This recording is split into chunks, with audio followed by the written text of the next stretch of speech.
Sir നമസ്കാരം sir. Sir, കോൽത്തിരി കൊണ്ടിട്ട് എല്ലാവർക്കും ഒത്തിരി അനുഭവം ഉണ്ടായിട്ടുണ്ട്.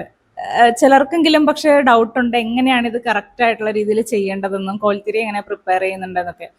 സാറിന് അതിനെക്കുറിച്ച് എന്താണ് പറയാനുള്ളത്? മഹാഗുരുശരണം നമസ്കാരം. ഇപ്പോൾ കോൽത്തിരി കത്തിക്കൽ നമ്മളെല്ലാം അറിയാം. കോൽത്തിരി കൈത്തിരി കത്തിക്കുന്നത് തളിച്ചു കുടയ്ക്ക് കത്തിക്കുന്ന ഒരു കാര്യമാണ്, അല്ലേ? ശ്രദ്ധിച്ചിട്ടില്ലേ? തളിച്ചു കുടയ്ക്ക് കോൽത്തിരി കൈത്തിരിയൊക്കെ ഇങ്ങനെ ഈർക്കിലും കമ്പിലും എല്ലാം വെക്കാതെ, അതാണ് ഇതുള്ളത്. പക്ഷേ ഞങ്ങൾ ഈ ഗൗഡസാരസ്വത ബ്രാഹ്മണർ എന്ന് പറയുന്ന വിഭാഗം ഞങ്ങൾ 1522 ഗോവയിൽ നിന്ന് വന്നതാണ്. ഗോവയിൽ നിന്ന് വന്നത് അവിടെയാണ് ഞങ്ങളുടെ കുലദേവതകളെല്ലാം ഉണ്ടായിരുന്നത്.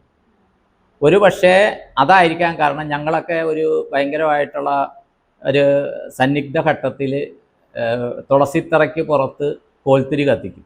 അത് ഞങ്ങളുടെ കുലദേവതയ്ക്ക് വേണ്ടിയിട്ടാണ് കത്തിക്കുന്നത്. പ്രത്യേകിച്ച് എൻ്റെ അമ്മൂമ്മ ശാരദാബായി എന്നാണ് പേര്. അമ്മൂമ്മ ഇത് ചെയ്യുമായിരുന്നു. അത് ഏത് ദിവസമാണെന്ന് വെച്ചാൽ ചിലപ്പോൾ ചൊവ്വാഴ്ച ആയിരിക്കും, ചിലപ്പോൾ വെള്ളിയാഴ്ച ആയിരിക്കും, ശനിയാഴ്ച ആയിരിക്കും. അതെല്ലാം പർപ്പസ് വെച്ചിട്ട് അതിങ്ങനെ കത്തിച്ചിട്ട് കുറച്ച് കത്തിക്കാമെന്ന് വയ്ക്കുമ്പോൾ കാര്യങ്ങൾ നടക്കും. സാമ്പത്തികമായിരിക്കും, പല കാര്യങ്ങളായിരിക്കും, അത് സക്സസ് ആകും.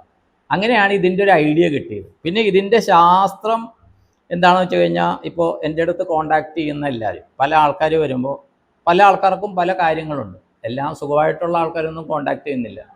അദാനി അംബാനി അങ്ങനെയുള്ളവരൊന്നും നമ്മളെ കോണ്ടാക്ട് ചെയ്തിട്ടില്ല. സാധാരണ ആൾക്കാർ പ്രശ്നങ്ങളുള്ളവരെ കോണ്ടാക്ട് ചെയ്തിരിക്കണേ. അപ്പോൾ ഇവർ പ്രശ്നങ്ങൾക്ക് കാരണമൊക്കെ ഇവർ കണ്ടുപിടിച്ചിട്ടുണ്ട്. കാര്യം അത് നന്നായിട്ട് പറയുന്ന നല്ല പ്രഗത്ഭരായ ജ്യോതിഷന്മാരുണ്ട് ഇത് ചെയ്യാനായിട്ട്. പക്ഷേ ഇതിന് പ്രതിവിധി എന്താണെന്നുള്ളത് അവർ പറയുന്ന പ്രതിവിധി കറക്റ്റ് അച്ചട്ടായിട്ടുള്ള പ്രതിവിധിയാണ്. പക്ഷേ അതിനുള്ള സാമ്പത്തിക സൗകര്യവും മറ്റ് സാഹചര്യങ്ങളോ കാണുക. അപ്പോൾ പിന്നെ ചെയ്യാവുന്നതെന്ന് വെച്ചാൽ ഈ ഗ്രഹത്തിനെ സ്വാധീനിക്കുക. അപ്പോൾ ആ ഗ്രഹത്തിനെ സ്വാധീനിക്കാൻ എന്ത് ചെയ്യുന്നു വെച്ചാൽ, എൻ്റെ ഗുരു ബ്രഹ്മശ്രീ കൃഷ്ണയമ്പ്രാന്തിരി തിരുമേനി പറഞ്ഞു തന്നിരിക്കണം. ഇപ്പം നമുക്കെല്ലാം നവരത്നങ്ങൾ അറിയാം, അല്ലേ? നവരത്നങ്ങൾക്ക് 9 കളറാണ്. ഓക്കെ, ഈ 9 ഗ്രഹങ്ങൾക്ക് 9 കളറാണ്. അപ്പോൾ ഇവർക്ക് ഏത് ഗ്രഹമാണ്, ഏത് ഗ്രഹത്തിൻ്റെ ആ ദശയാണ് നടക്കണം, അപ്പോഴാണ് ഈ പ്രശ്നം ഇവർ ഇത് ചെയ്യണമെങ്കിൽ ആ നിറത്തിലുള്ള തിരി കത്തിക്കാൻ പറയും, കൈത്തിരി. അപ്പം എന്തുകൊണ്ട് കൈത്തിരി കത്തിക്കുന്നു? വിളക്കിൽ കത്തിച്ചാൽ പോരെ. വിളക്കിൽ ഒരിക്കലും ഒരു തിരി കംപ്ലീറ്റ് കത്തുന്നില്ല. അത് വിളക്കിൽ കരിന്തിരി കത്താൻ പാടില്ല. എണ്ണ തീർന്ന് കരിന്തിരി കത്താൻ പാടില്ല. വിളക്കിലിരുന്ന് കത്താൻ പാടില്ല. അപ്പോൾ അതിനൊരു പ്രതിവിധിയാണ് നമ്മൾ ഈർക്കിലെടുക്കുക. അത് ഇവർ തന്നെ എടുക്കണം, ഈർക്കിലെടുക്കണം. ഇപ്പം അല്ലെങ്കിൽ ഇപ്പോൾ ചില കടകളിലൊക്കെ അത് കിട്ടുന്നുണ്ട്. ഈർക്കിലെടുത്തിട്ട് ആ പർട്ടിക്കുലർ ഗ്രഹത്തിൻ്റെ തുണി ചുറ്റാൻ പറയും. എന്നിട്ട് അത് ചുറ്റി, ഇപ്പോൾ ഈർക്കിൽ ഇത്രയും ഇതുള്ള ഈർക്കിലാണെങ്കിൽ നമ്മുടെ ഇത്രയും അതിൻ്റെ ഒരു 1/3 ഭാഗം അല്ലെങ്കിൽ 4 ഭാഗം തുണി ചുറ്റും കുറച്ച് ഇതായിട്ട്, എന്നിട്ടത് നെയ്യിലോ എണ്ണയിലോ മുക്കിയിട്ട് കത്തിക്കാൻ പറയും. അപ്പോൾ ഇത് കംപ്ലീറ്റ് കത്തി ഈർക്കിൽ വരെ കത്തിത്തീരുമ്പോൾ ഇതല്പം ബുദ്ധിമുട്ടാവും. ഒന്ന് ഈ തിരി ഉണ്ടാക്കാൻ ബുദ്ധിമുട്ടാണ്, ഈർക്കിൽ കുത്താൻ ബുദ്ധിമുട്ടാണ്, ഇതിന് സ്ഥലം കണ്ടെത്തണം, ഈസി അല്ല. അപ്പോൾ അമ്പലത്തിൽ വഴിപാട് ചെയ്യാൻ പറഞ്ഞാൽ വേണമെങ്കിൽ ഓൺലൈനിൽ ചീട്ടാക്കാം. ഇത് ഓൺലൈനിൽ ചെയ്യാൻ പറ്റുന്ന കാര്യമല്ല, സ്വയം ബുദ്ധിമുട്ടി ചെയ്യേണ്ടത്. ഇങ്ങനെ ചെയ്തു വരുമ്പോൾ ഇവർ സ്വയം എന്ന് പറഞ്ഞാൽ ബുദ്ധിമുട്ടിയാണ് ചെയ്യുന്നത്, ഈസി അല്ല ഇക്കാര്യം. അപ്പോൾ ഇത് ചെയ്തു വരുമ്പോൾ ഇവരുടെ ഈ ശ്രമം കൊണ്ട്, ഈ ബുദ്ധിമുട്ടി ചെയ്യുന്നതുകൊണ്ട് ഇവരുടെ കാർമ്മികം കുറേശ്ശെ കുറയുന്നു. 2, ഈ തിരി കത്തിക്കുമ്പോൾ ഏത് ഗ്രഹമാണോ സ്വാധീനിക്കുന്നത് അതിൽ ഒന്ന് സങ്കല്പം കൊടുക്കുന്നുണ്ട്. ഇതിൻ്റെ വേറൊരു പരോക്ഷ ഘടകം, ഞാനിത് പറയുമ്പോൾ ഇവരുടെ ഫോട്ടോ വാങ്ങിച്ച് ഇവർക്ക് സങ്കല്പം കൊടുക്കുന്നുണ്ട്. ഇവരുടെ കാര്യം ഇത് കത്തിച്ച് കഴിയുമ്പോൾ ഇവരുടെ തീരണം എന്നുള്ള ഒരു പ്രാർത്ഥന നമ്മൾ വെക്കുന്നുണ്ട്. അത് അവർ വിശ്വാസത്തോടെ ചെയ്യുമ്പോൾ അവർക്ക് റിസൾട്ട് കിട്ടുന്നുണ്ട്. അപ്പോൾ ആ ഗ്രഹത്തിൻ്റെ സ്വാധീനമായി ഇത് ഈ തിരി കത്തിച്ച് തുടങ്ങുമ്പോൾ അതിൽ വ്യത്യാസങ്ങൾ വരുന്നുണ്ട്. അത് പലർക്കും. കാര്യം എന്താണെന്ന് വെച്ച് കഴിഞ്ഞാൽ, ഈ കത്തിക്കുന്ന തിരിയുടെ ഉപയോഗിക്കുന്ന തുണി അത് പർട്ടിക്കുലർ ഗ്രഹത്തിൻ്റെയാണ്, മനസ്സിലായേ?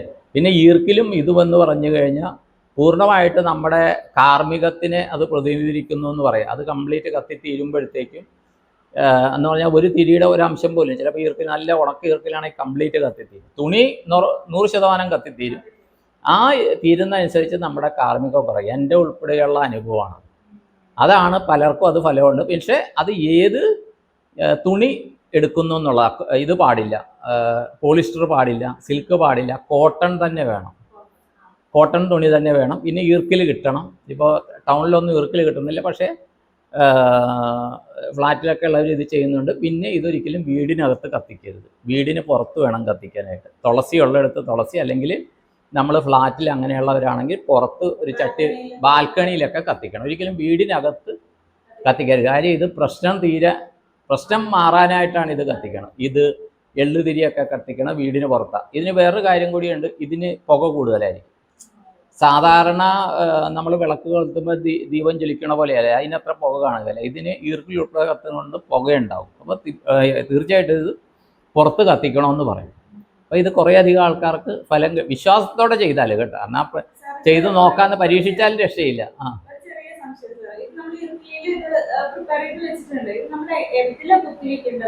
മണ്ണില് അല്ലെങ്കിൽ ഒരു ചെറിയ ഗ്ലാസ്സോ അല്ലെങ്കിൽ ചട്ടിയോ അതിൽ വെച്ചാൽ മതി. അപ്പോൾ തുളസിയുടെ അടുത്ത് വെച്ചാൽ തുളസിയിൽ തീ പിടിക്കരുത്, അത് മാത്രം ശ്രദ്ധിക്കുക. അത് ഇതിന്റെ ചൂടും തുളസിക്ക് പിടിക്കരുത്. ഇത് വെച്ചാൽ ഒരു 15 മിനിറ്റിനുള്ളിൽ കത്തിത്തീരും.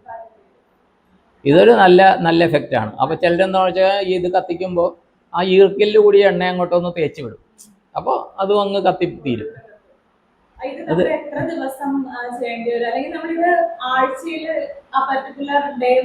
ഇപ്പോൾ ഏത് ഗ്രഹത്തിൻ്റെയാണ്, ഇപ്പോൾ ശനിയുടെ ആണെങ്കിൽ ശനിയാഴ്ച ചെയ്യാൻ പറയും, ആദിത്യനാണെങ്കിൽ ഞായറാഴ്ച ചെയ്യാൻ പറയും, ചന്ദ്രൻ തിങ്കളാഴ്ച, അങ്ങനെ നോക്കി. ഇപ്പോൾ ശനി രാഹു കേതു ആണെങ്കിൽ ശനിയാഴ്ച ചെയ്യാൻ പറയും.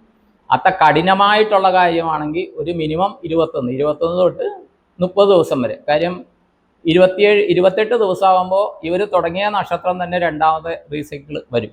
കാര്യം 27 നക്ഷത്രമല്ല, 28ാമത്തത് എന്നാണ് തുടങ്ങിയ ആ നക്ഷത്രം തന്നെ വരും. അങ്ങനെയെങ്കിലും കത്തിക്കാൻ പറയും. ചിലരുടെ തീവ്രമായിട്ടുള്ള ആവശ്യങ്ങളാണെങ്കിൽ അങ്ങനെ കത്തിച്ചിട്ട് പിന്നെ ആഴ്ച ഒരിക്കൽ കത്തിക്കാൻ പറയും. അത് റിസൾട്ട് കിട്ടുന്ന ഒരു കാര്യമാണ്. അതിൻ്റെ കറക്റ്റ് പ്രൊസീജിയർ ഇതാണ്. എല്ലാവരും ചെയ്യട്ടെ തീർച്ചയായിട്ടും. എന്തെങ്കിലും സംശയം ഉണ്ടെങ്കിൽ ചോദിക്കുക, പറയാം. എന്ന് പറഞ്ഞ വേറെ കാര്യമുണ്ട്, ഇന്ന് കത്തിച്ച് നാളെ രാവിലെ വെളുക്കുമ്പോഴത്തേക്കും കാര്യം നടന്നില്ല എന്നൊന്നും ആരും വിചാരിക്കരുത്. അത് കുറച്ച് ടൈം പിടിക്കും, പക്ഷെ വിശ്വാസത്തോടെ കത്തിക്കുക, റിസൾട്ട് കിട്ടും. ഓക്കെ, എല്ലാവർക്കും നന്ദി, നമസ്കാരം.